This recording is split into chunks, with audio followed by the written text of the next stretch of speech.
Hello बच्चों, 16th video is equation of uniformly accelerated motion. There are altogether three equations. The first equation of motion is v is equal to u plus at. Now how to derive it?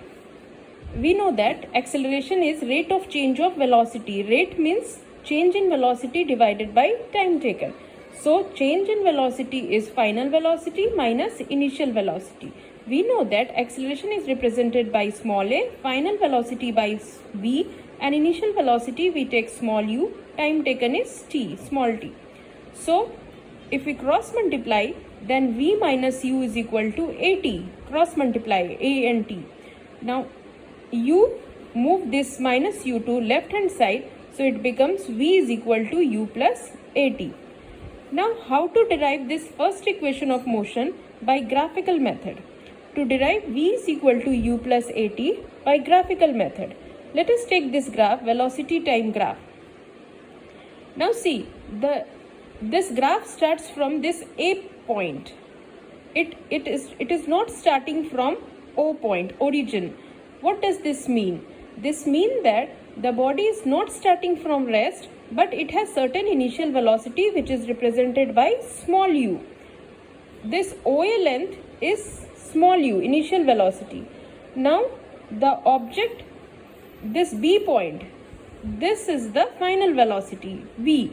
That means OE is the O to E.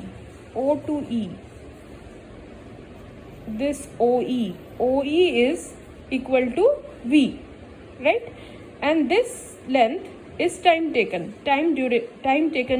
during the motion of the body. So this length OC is equal to small t.